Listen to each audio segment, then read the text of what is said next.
If you are pregnant and don't have a GYN, we still can test you in our clinic. We have a low-risk maternity clinic here at the Cumberland County Health Department as well. We partner with our outside agencies and GYNs to make sure that women can get tested and treated and get the care that they need. Oh, okay. Can you go over the symptoms of syphilis in an adult? So there are actually 3 stages of syphilis, and the first stage is called primary syphilis. And one of those symptoms are you will have an open sore or lesion in the genital area. So it's just like a sore where the first layer of skin has been pulled off, and that sore has no pain at all. So it is a painless sore. The second stage is secondary syphilis, and that usually presents when you have a rash on the bottom of your feet or the bottom of your hands. Now, that is like the textbook, that's like the textbook diagnosis of where the rash is, but I can tell you that you can have a rash anywhere on your body. And a lot of times outside providers sometimes miss that sign of syphilis. So I just want to say if you have a rash and it hasn't gone away, or it's gone away and it's come back, that you should definitely get tested for syphilis. And the third stage is tertiary syphilis. And luckily, we don't see a lot of that. Tertiary syphilis has to be pretty much diagnosed by a spinal tap. They take the spinal fluid and test that, and that can cause a lot of neurological symptoms. It can cause a lot of eye symptoms. You can go blind as a result of that. Tertiary syphilis is not something that we can treat in the health department. You actually have to be admitted to the hospital and be treated that way. So this sounds like this is pretty serious syphilis, right? It can be. So can you kind of walk us through, if I were to say, if I had syphilis and I came into your clinic, what is the first thing that you're going to do when I come in there? What's going to happen? So thank you so much for asking that. So in our clinic, the STI clinic, we test for all the STI. So we test for chlamydia, gonorrhea, trichomoniasis, HIV, and syphilis. So we are really aware of the rising rates of HIV and syphilis. So if someone comes into our clinic and they are suspecting that they have been in contact with syphilis, or if they have multiple partners, regardless of the reason that they're coming in, they're going to get tested. Okay. So we treat everyone the same, regardless of the reason that they're coming in. And so if we suspect syphilis, we go through a whole process. And that's why sometimes our appointments are a little longer, because we go from A to Z. We have counselors on staff that talk to the patients about syphilis, how you get it. They educate you on the stages of syphilis. They talk to you about the potential side effects, the risk factors, the treatment.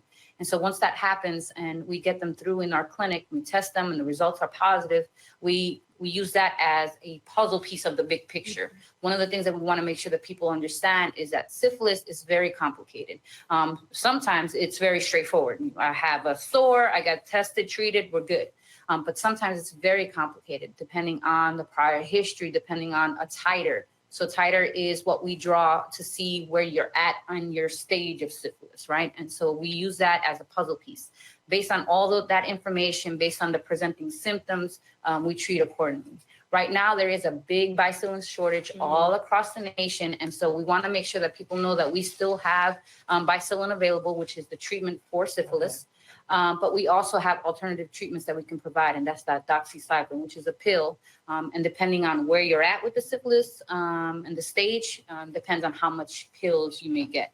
Right now, we are really focused on pregnant women and people who have symptoms, because we want to make sure, since those are the most easily transmittable stages, that we get them taken care of as soon as possible. Okay. Yeah. And those of you that are just joining us, because I know we started a couple minutes early, we are going over syphilis, how it's affecting the body, who it's affecting, and then how we can, treat that. So we went over symptoms for adults. What about symptoms for a child? So if I'm from outside of North Carolina and I have a baby and I come to North Carolina, what can I do to make sure that my baby is okay? Specifically for syphilis, the best thing that we can tell you, because we don't see children in our clinic, we can see 13 and up. But for children, I say if you are new to North Carolina, the best thing you do is get yourself a pediatrician. We do offer child health services here at the health department, and those are from babies all the way to, correct me if I'm wrong, about 19, 20, 21 years old, depending on the insurance status. But see your pediatrician so you can get all of your questions answered when it relates to a child. I have another question here. Let's see. Does syphilis pose special problems for people with HIV? Is there a problem with that? Would you like to answer? Are they more I can prone? answer. Are they more prone to so- HIV if they do have the So, syphilis? yes, so this is, again, when it's a complicated kind of case, right? So HIV in itself, it can be very complicated. Right now, there are many treatments that can make someone undetectable with HIV, which means that they can't transmit HIV. When someone comes into our clinic and also has HIV and syphilis, we have to treat them a little bit differently. And that's for the treatment portion, because we want to make sure that if you are immunocompromised, which means that you have your immune system is, not up to par, that we give you more medication than what is usually required for an adult. And that's because we want to make sure that we take care of it. Once that happens, usually these folks have their own doctor, but we always say, hey, come back in 3 months, we want to test you again. And that I go back to that picture of syphilis. We want to know when you first had it, what you are at 3 months, what you are at 6 months, 1 year, so we can see a good picture of your history with syphilis. And that is super helpful that people return back so we can test you again. And even with the treatment for a person who is co-infected with HIV and syphilis, here in this health department, we like to use Vicillin instead of Doxy. Yes. So how long would it take for me to get my results back? If I came in and got tested, I found out I'm positive, how long do I have to wait? Okay, sure. So if somebody comes in, let's say someone comes in and they have primary syphilis, which is a sore. They have secondary syphilis, which is that rash, or something where Dr. Huff diagnoses as primary, secondary. We do a stat in-house. So what that means is that we test you in-house, and within 45 minutes or so, we'll know where you're at. And again, we got to put all those pieces together, your symptoms plus your RPR titer. If everything is in line, we will treat you right then and there. So if you happen to get a routine RPR, which is what we test for syphilis, those usually come back within 24 hours. You bet your bottom dollar we're calling you within 24 hours to get you back in. Okay, so this is not something I have to sit at home and wait days and worry about what's happening. This is within 24 hours. Syphilis is that important. Okay. And we want to make sure we stop the spread of syphilis. So if you came today and your results are back tomorrow, our counselors will be calling you. You'll come back in as soon as possible. We'll get you educated and treated and retested in 3 months to make sure we stop the spread of syphilis. Great. Are you finding those that are infected, are they letting their partners know? Are you getting them back in? Is that a thing that's happening, or? So syphilis is reportable. So when you come in and you're diagnosed with syphilis, based on what primary or secondary, the state is going to get involved with it. And you have to divulge the names of your partners. So, and we usually tell people that you're going to either get a call from state and that be prepared to give all the names of your partners, because we don't want people out there continuing to spread syphilis. We want to get you in and get you treated. So we have what they call a state disease intervention specialist. Their main job in a few regions is to contact people who are positive. They do research. They go to people's homes. Their main job is to stop the spread of syphilis and HIV. And so they are really important in contacting those contacts. There are sometimes people who have sexual interactions with people they don't know their names. They may just know their first name. They maybe met them on Tinder. And so those disease intervention specialists are crucial in identifying who those contacts are so we can stop the spread of syphilis. That is great. I know sometimes when you're dealing with teens, they often think, well, if a person looks nice and they're clean looking, they couldn't possibly have an STI like syphilis. And how do you get that message across that you can't go by that? So I usually try, especially with teens, because it's like, well, I know they don't have it, and my message is, but where are they at right now? You're not with that person 365 days a year, 24 hours a day. You don't know what they're doing. So my message to teens is before, or anyone in general regarding syphilis or STDs, before you decide to hook up with someone, get tested. Okay. and then spend 3 months getting to know that person and then get tested again. Because some of these diseases, it takes months for the antibodies to build up in the system. So, and always protect yourself. Condoms, condoms, condoms, you know. One of the things about syphilis that is really interesting is what we call the great imitator. Mhm. Syphilis can present in multiple ways. It can look like something not textbook. It can look, for example, in 2022, when we had the Mpox scare, we had a lot of cases here. We found so many cases of Mpox superimposed on syphilis and vice versa. So it's one of those things that we want to make sure that you know your body, whether you're a teen, an adult, whether you're married, single. We want people to live sexually healthy lifestyles. Like, you know, do what you need to do, but be protected and know your body. Those symptoms that we mentioned before, that sore does not hurt. So if you're not constantly checking yourself, if you're not knowing, you know, your body, you're going to miss it. If you look at a rash and you go to an outside provider and they say, well, that's contact dermatitis or it's an allergy, test me for syphilis just in case.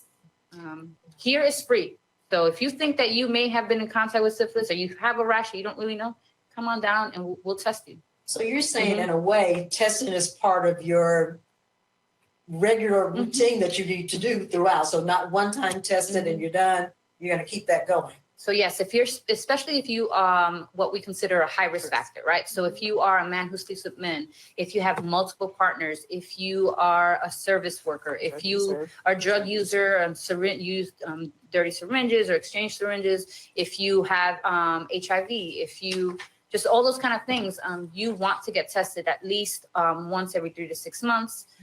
If you're sexually active, you should take that as a priority. Your sexual health should be a priority to you. Once a year is okay if you have low risk factors. But again, we are here. We're a free service. We provide not only syphilis testing, but the HIV testing and all the STIs that we can possibly test for here, free of charge. So do people who only engage in genital sex need to worry about syphilis? What about oral sex? That is a common misconception, correct? Yes, all sex. All sex. Mhm. What we Oral like to do- sex, rectal sex, vaginal sex, all sex. You need to be worried about syphilis. And that brings up a good point because with oral sex as well, you can also get other STIs. So it's one of those things that, again, if you're going to take that risk, just know that there may be a consequence to that. We do provide prophylaxis here, which is condoms. We have external condoms for females. We have condoms of all sizes, shapes, colors, studded, ribbed, whatever your Dental pleasure, dams. dental dams for oral sex. And so those are available. Those are free of cost to our community members.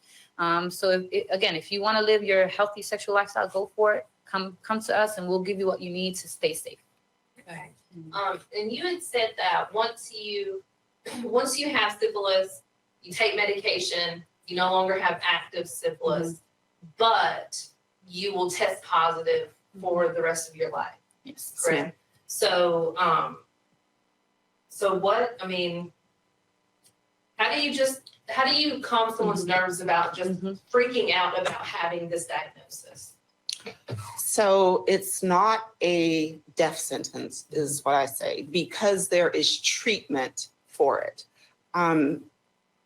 So get treated and then come back in every 3 months and get tested, which is why we like to do, you heard Alba talk about a titer. We like to deal with numbers because if you come into us and your titer is a 1 to 4, and we're treating you for that because you have no previous history of syphilis at all. So you're an unknown duration. We are going to treat you with either 56 pills of doxycycline or bicillin every week times 3.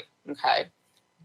After you finish that treatment, 3 months later, please come in and get tested again because we want to see those numbers go down.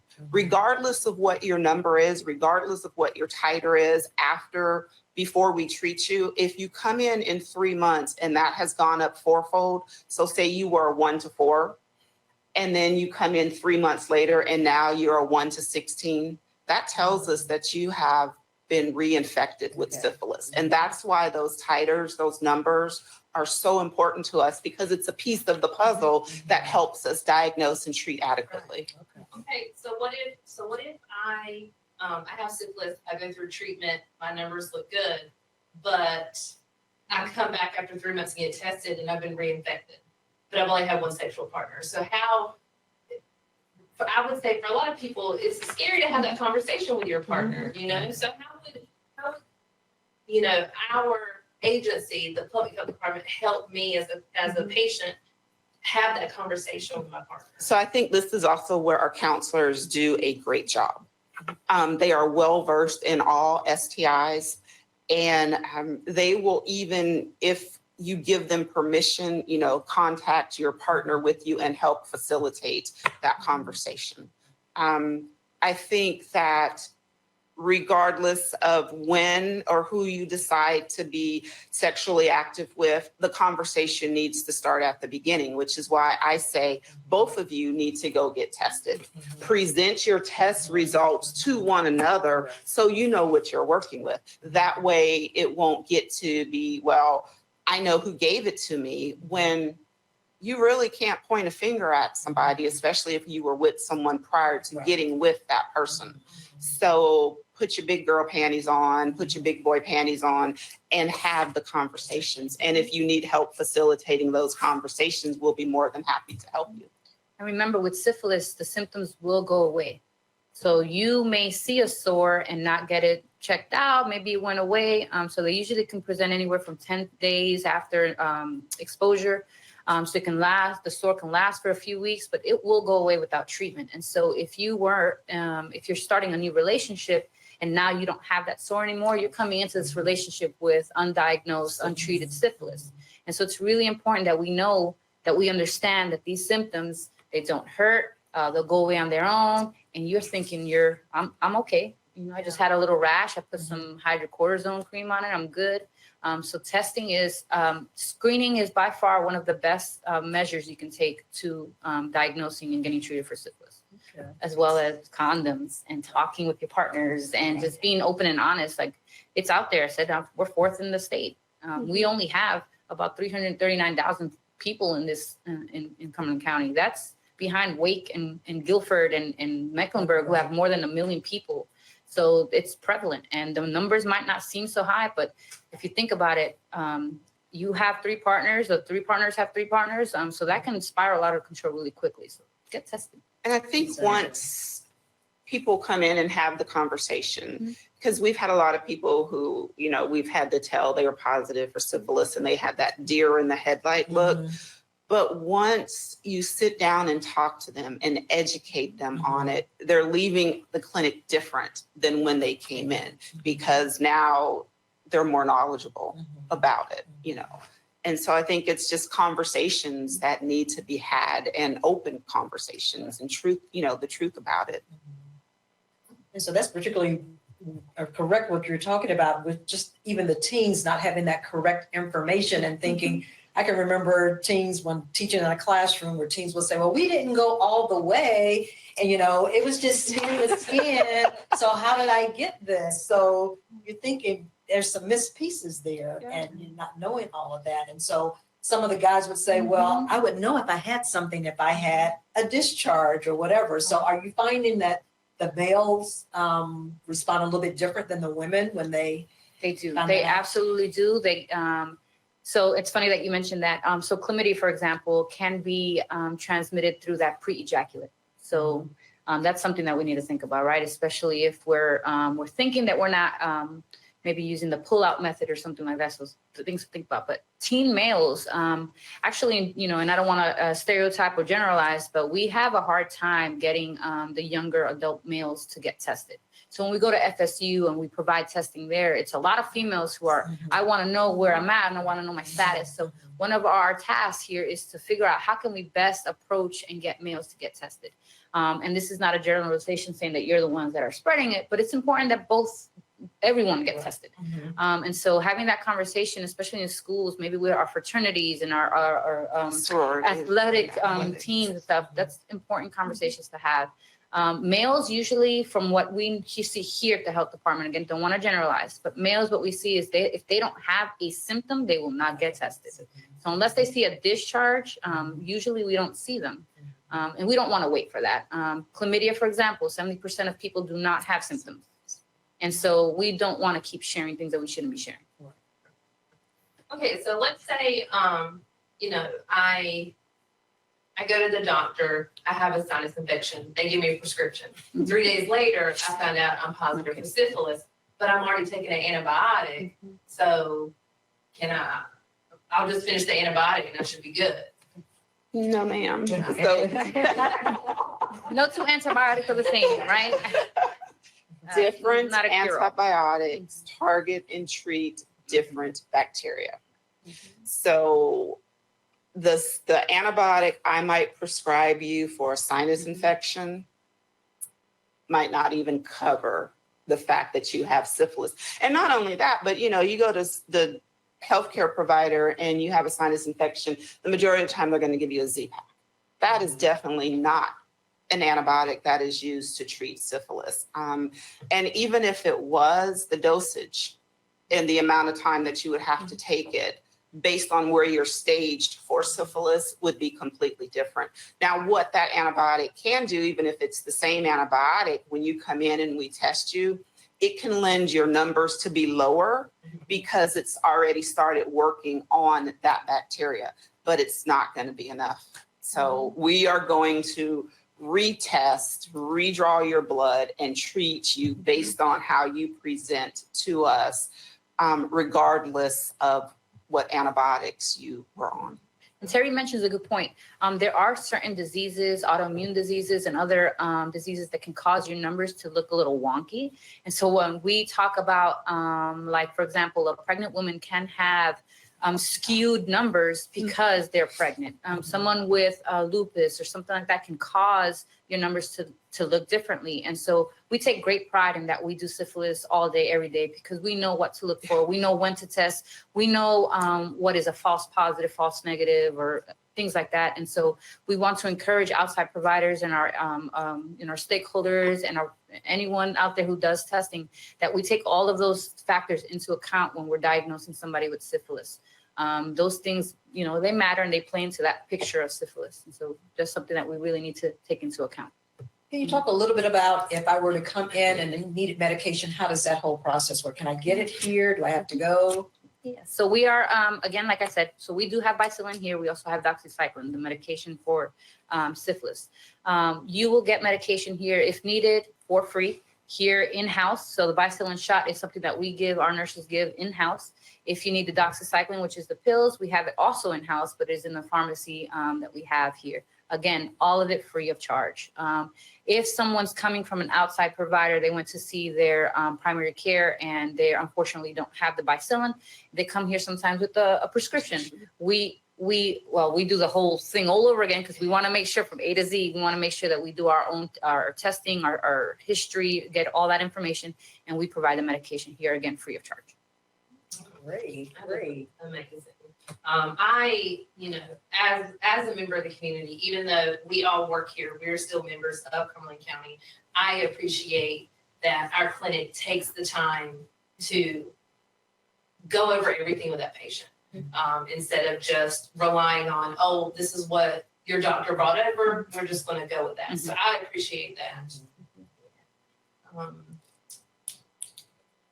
There was a question that I remember someone asking me because they said that, you know, they were not very sexually active and that they read that some of the symptoms of some of the stages of syphilis can go away very easily on their own, like we talked about. But then I think you talked about tertiary syphilis. That's when some more major health effects start to happen. So when you take your medication, does all of that get reversed? Unfortunately not. So if you've made it to the third stage of syphilis and you have neurological symptoms, if you have muscular symptoms, issues with your organs, your heart, your brain, your eyesight, those cannot be reversed. Now the syphilis we can treat and we can take away the syphilis, but we cannot reverse what's already occurred. Again, so important to get tested and treated.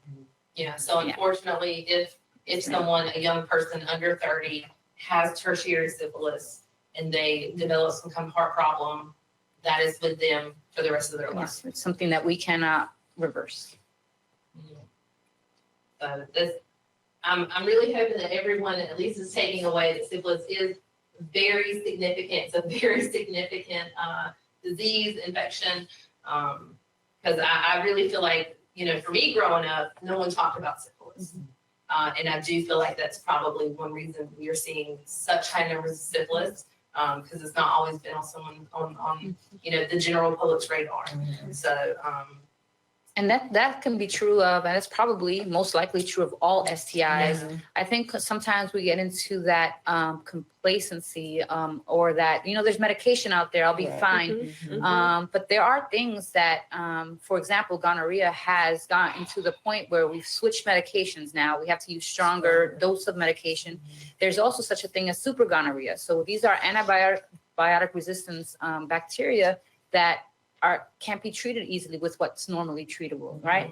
And so we need to make sure that when we're talking to our teens, when we're talking to young adults and to our population, our community, that we're talking about these things, that we're being real about these things. We know people are having sex. We know people are having unprotected sex. And so the more education we give and the more we get on people's level, maybe we can make a change. The hardest thing to do is to change sexual behavior. And so if we get people thinking about, okay, this can happen to me, which it can. It only takes one time to get an STI. It only takes one time for that syphilis sore to get you, and then now you have syphilis. So we need to make sure that we're talking to our family members, our friends, our community members, wherever we're at, and let them know that this is serious, and that's true of all STIs. It only takes that one time. So wear a condom, wear it consistently, wear it correctly, wear the right size condom. There are different sizes of condoms.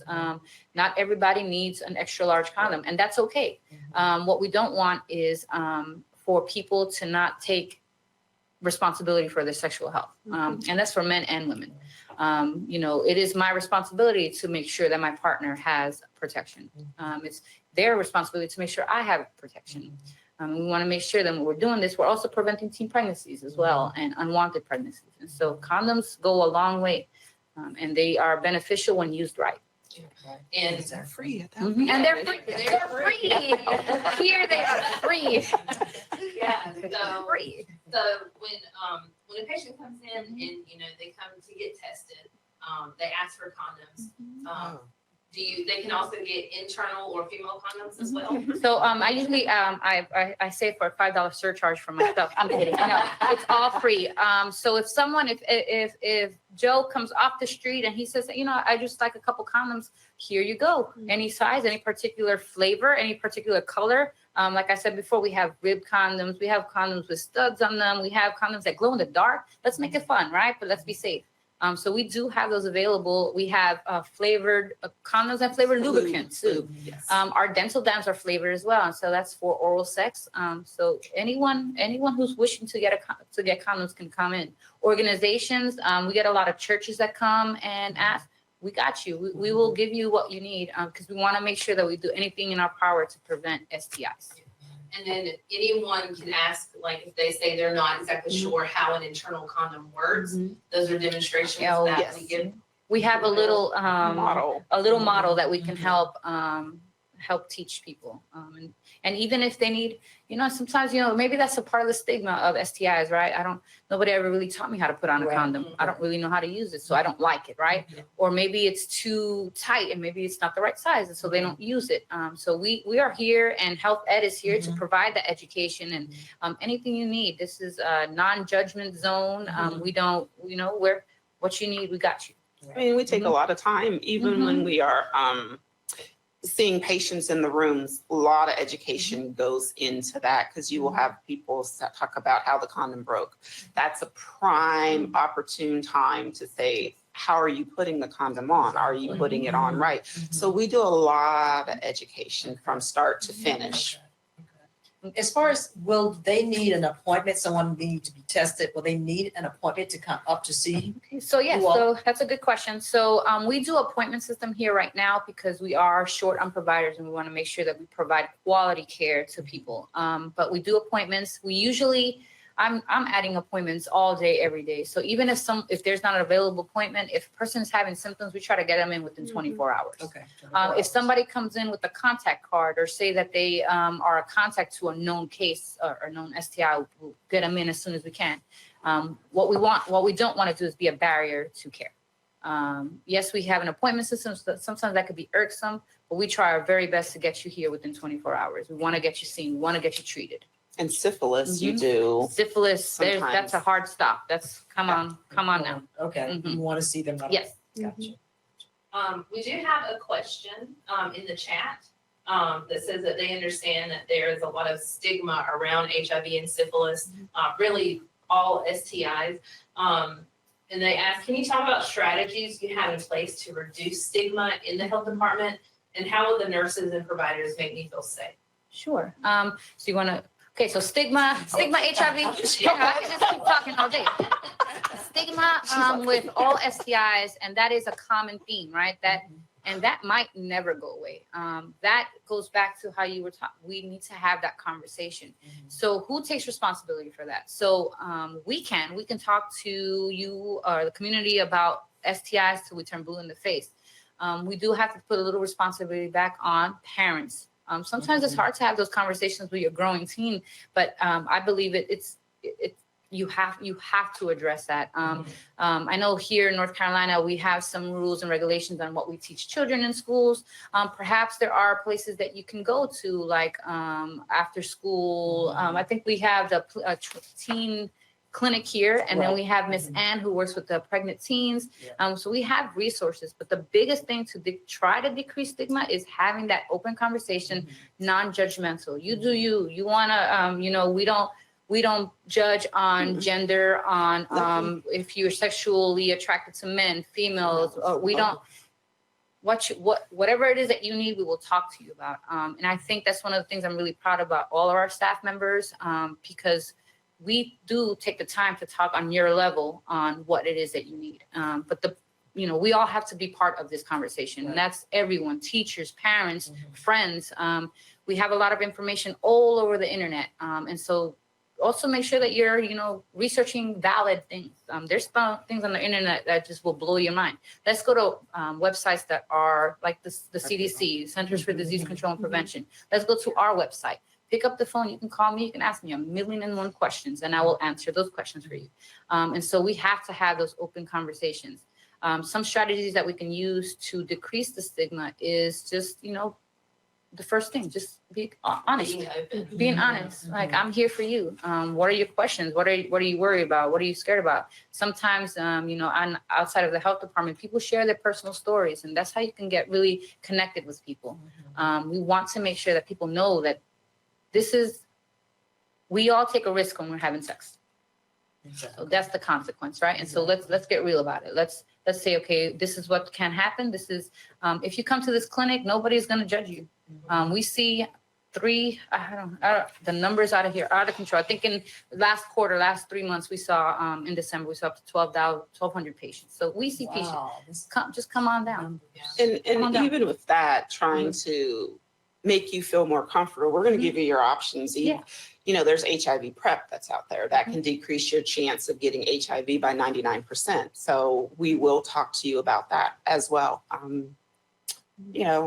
No judgment, no judgment at all. We will meet you on your level, And with health education, since Elaine and I are in the health education division, we do a lot of outreach. We go to community events all the time. We have organizers reach out to us saying that they would like someone to come through.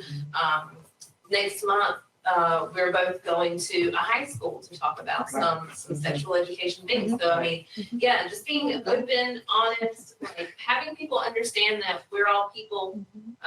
We have some of the same experiences. This is just life. Exactly. Yeah.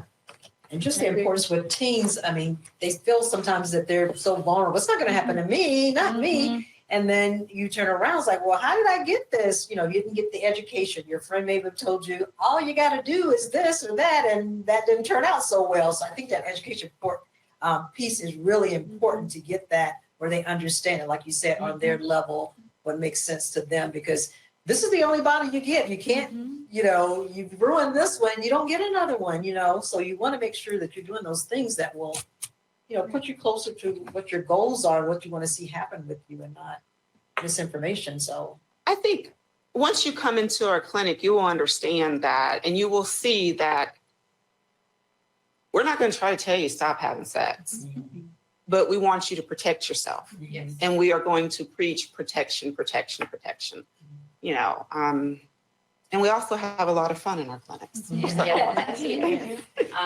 know we've been talking mostly about syphilis, but you did bring up HIV. Can you explain what PrEP is?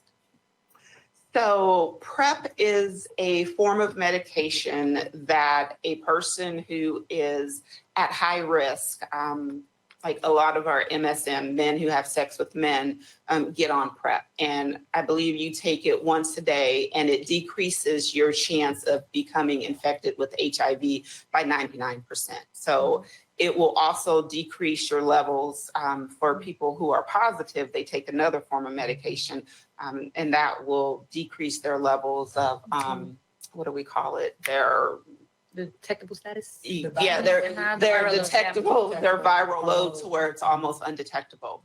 So HIV is no longer the death sentence, HIV AIDS, that it used to be. Yeah, that it used to be. But one of the things we want to make sure that we let people know, if you are on PrEP, fantastic, but that still does not preclude you from getting STIs. Right. So you still, if you're on PrEP, great, but you still need condoms because you still can get syphilis, you can still get everything else. And so PrEP is a fantastic form of an extra layer of protection. And that is just for HIV? Yes. Yes, okay. And then I've also heard PEP. So can you explain what PEP is? So PEP is post-exposure. So that's medication that can be given to someone who within up to 72 hours has been exposed to an STI or possible exposure. PEP is usually as the form of doxycycline. And we don't do it here, but that's something that the state of North Carolina is working towards too. I think there's other health departments that do give PEP. The biggest thing with PEP that we have to remember is that it's not very effective for gonorrhea. It has been shown in studies, and they're still continuously doing studies with PEP. It has been shown to be effective against chlamydia. And so what we don't want to happen is, make sure that we're educated, right? So I take PEP, so I don't have to go get tested or I don't have to, do what I'm supposed to do. But we want to make sure that people know that if you take PEP, you should still get tested because you can have something else. And we want to make sure that we treat you properly. And excuse me, is PrEP something that we have here in the health department? So no, not yet. I'm so excited. So no, not yet. We are working towards getting what our goal is to be a one-stop shop for STIs. And so that is one of my our team's quality improvement projects this year is to get PrEP started here in the health department. I think that would be so beneficial. Right now, it's so difficult for people to get PrEP because you have to have insurance and it's so costly. And so we're trying to figure out ways how we can reduce the cost, how we can get the medication free of charge to patients if we can, try to do the lab tests that are required so we can have that a place where people feel comfortable getting all their services one-stop shop. And so that'll be coming soon. Hopefully our goal is by the end of this year that we have all of that in place.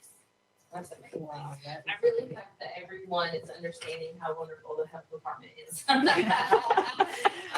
You got it all Yeah. here. You got it all. So aside from syphilis, because we have high syphilis cases, we're seeing congenital syphilis.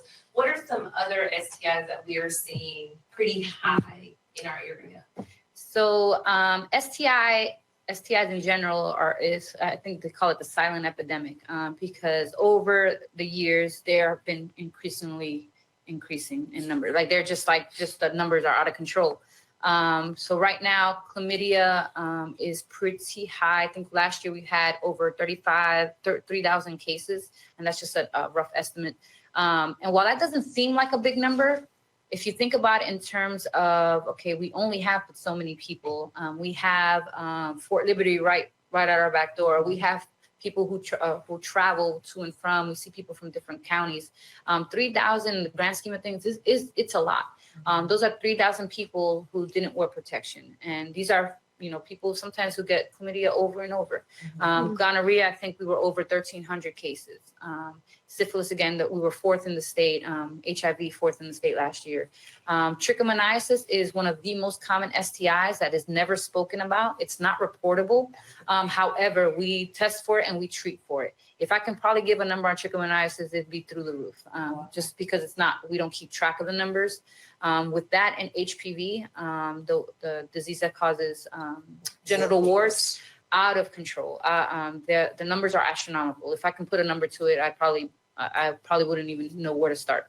But those are two very common STIs. Trichomoniasis in itself is a parasite it's alive. And so it swims around in your system down below, and you can spread it, not know that you have it. If you don't have any symptoms, it's most common in females, but males can have it as well and spread it. And so we want to make sure that we know that these things are out there. You can't, just like how you mentioned before, you can't go off of looks. You can't go off of maybe status. You should really know your partner. And if you have multiple partners, know their status. I was going to say along with that, I know we've done a couple of outreach where we've had young ladies come up to our table and they want to know about their abnormal pap, and they're not understanding the makeup of their bodies, and with chlamydia, not knowing that can, I don't want a baby now, but down the road, you might want one, but some of the damage that's going on now. Can you talk a little bit about those STIs that they're curable, but they still have, they need to be treated. Right. So what are some things that happen if you don't get that for females that's affecting their reproductive system? Right. So you mentioned chlamydia, and chlamydia can be very silent. You do not have to have any symptoms at all for chlamydia. One of the complications, so to speak, a chlamydia can be, it can render a female sterile. And by sterile, meaning that little bacteria can scar the fallopian tubes. So the egg can't get down, but sperm can still get up and fertilize the egg. And then it's in the tube. So that's a tubal or ectopic pregnancy. And that's a medical emergency. So that has to be handled accordingly. And so that's the biggest, I think, chlamydia. Fertility issues. The fertility issues that can occur. And you're talking females who are getting chlamydia over and over and over again. And so that is one of the ways we try to impress upon them to take charge of your sexual health. Use condoms. And we've talked about, having these conversations, really trying to start with young people so they take that knowledge with them into adulthood. And we do have a teen clinic here. Can you go over the ages of the teen clinic? Do I need to bring my parent? So I don't oversee the teen clinic. However, I know the teen clinic they can see anyone 13 and over. Here at the health department in North Carolina, the law is that after the age of 13, you are allowed to go to a STI clinic or get sexually transmitted infection screening without the consent of a parent. You are your own. I think you stated captain of your own ship at the age of 13 and over. We separate the clinics because we don't we see a lot of adults in our clinic, the STI clinic. So the teens can go there. It's 13 and over. And I think the hours are the same as ours. So we're open Monday through Thursday all day, and then on Friday in the mornings. But what we would like is for teens to, if we get seen by someone who understands what you're going through, who can test you and who can take care of you. When we have to give results, we do not share information with parents. And so it's really important for teens, if you're coming here, regardless of whatever clinic you're coming to, STI or teen wellness, that you provide an accurate cell phone number that belongs to you. So we're not calling mom or dad. And so just remember, it's confidential. And again, you are the captain of your own ship. And so 13 and over. So what if, what if I'm 14, my mom finds out that I came to the clinic to get tested, and she calls, she knows all my info, so she gives that over, but it's not me. Yes, sorry, mom. Yeah, sorry, mom. So we're hoping that, and I have children too, so I hope that we can have that conversation with our kids and our parents. But if a parent calls, if a spouse calls, if a partner calls, if if the Pope calls, you will not get that information. Yeah. Try again. Yeah. Yeah. And for the, is it every second Tuesday? Right? Yes. Mhm. Yes, every Yeah. second Tuesday we have late clinics, so teens can come in if you don't want to miss school, you can make an appointment and come in until 7 o'clock. 4 to So, 7. Yeah, 4 to 7 are late hours. And then the two of us, Samantha and myself, if they have young ladies or a gentleman that comes in and just wants to talk a little bit more about maybe what they're going through, decisions they may be trying to make on, do I get sexually active or not? We're there to support that. So you have another outlet of someone that you can talk to. If you're not comfortable talking to mom or you didn't open up to the provider or whatever, that's that second layer that we would be there to kind of help you along on any questions or concerns that you might have. So that's the teen clinic that we have here at the health department, the second Tuesday of the month from 4 to 7. So are there any other comments that anybody wants to make about syphilis, STIs, HIV? We wanted to make sure that when we're talking to our community members, our stakeholders, our partners, we want to make sure that we know that when we are testing, where we are providers, our brothers and sisters in testing, that we are providing the correct testing and for syphilis. What we've been seeing a lot of is people, for example, who go to the plasma center, it's kind of a yes or no question with syphilis. They get tested, it's either yes or it's no. One of the things that we need to do is do that quantitative, we need that number. That will help us so much with the picture of syphilis. And it's really important that we provide that test. And if that's not something that we can provide outside, one of the things that is mandatory by state law is that reporting form, that Part 1 reporting. And so outside providers and agencies must report syphilis. And that is, you can fax, we would prefer it that way.